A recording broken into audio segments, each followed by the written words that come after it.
Mazoc s'est engagé dans son PLU, dans ses programmes, sur un certain nombre d'actions. Il y a un programme de préservation du vallon de l'Herbette, il y a un programme d'extension de la zone Natura 2000, il y a le programme du parc naturel. Tout ça, ce sont des choses qui sont un peu lointaines pour le commun des mortels. Et bien là, à travers ces sorties nature, ça sera l'occasion de mieux comprendre pourquoi tous ces programmes d'action sont en place.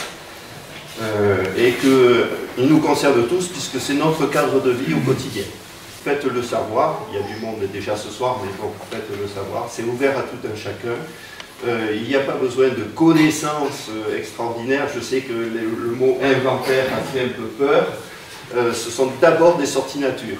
Mais à travers ces sorties nature, eh bien, vous pourrez nous aider à remonter des observations de notre territoire au cours de vos balades en famille, etc.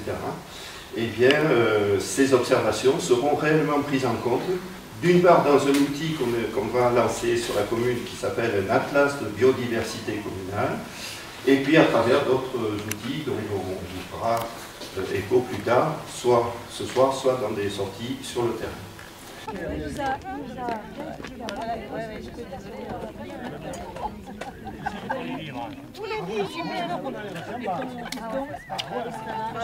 Alors il est pas dit déjà. C'est pas grave.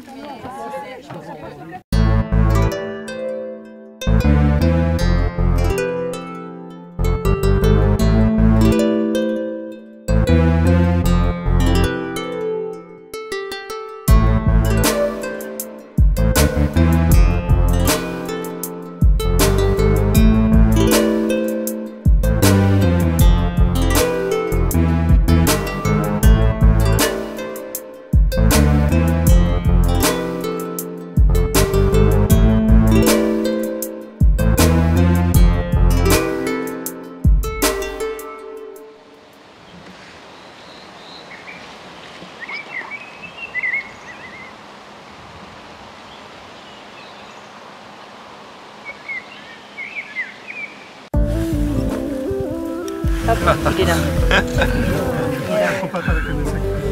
Il fait tout. Il est là. Là. L'ouvrage est un peu plus poussé, disons que c'est pour les botanistes amateurs, confirmés ou professionnels. Là par exemple c'est la flore de France, c'est-à-dire ça. Ça c'est le phénomène de l'évolution. C'est-à-dire que l'évolution, la base de l'évolution, c'est des mutations. C'est celles qui sont les plus communes. C'est-à-dire que par rapport à... Alors après, dans les folliculaires du lait...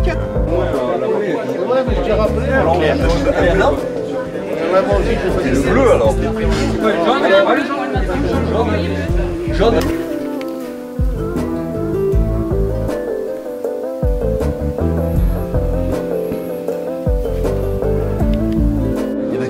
Jusqu'à la fois il met plus vers l'option.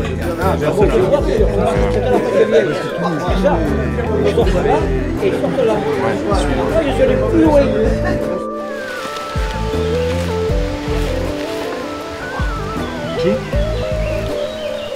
Là, on voit les poils où c'est sur le côté, tu vois. Là, il y a des bulles. Je pense que vous avez bien tous compris. D'abord, on va aller se faire plaisir dans des sorties où on va découvrir. En fait, c'est ça aussi l'idée, c'est que bon, les naturalistes vous apprendront des choses, mais vous avez aussi des choses à ramener aux naturalistes, mais au niveau de la commune, l'atlas de biodiversité communale, à terme, à quoi ça peut servir? Eh bien, c'est de se dire à quel endroit on peut implanter, je ne sais pas moi, un camping, une centrale photovoltaïque, où est-ce qu'il ne faut surtout pas les mettre, est-ce qu'on se met des carrières à un endroit ou pas, et pourquoi, et pour quelle raison. Enfin voilà, c'est aussi toutes ces problématiques-là qui font partie de notre cadre quotidien, et où tout un chacun pourra participer et pas simplement confier ça ou avoir la sensation que c'est que les élus qui s'en occupent et puis qu'on n'est pas au courant, etc.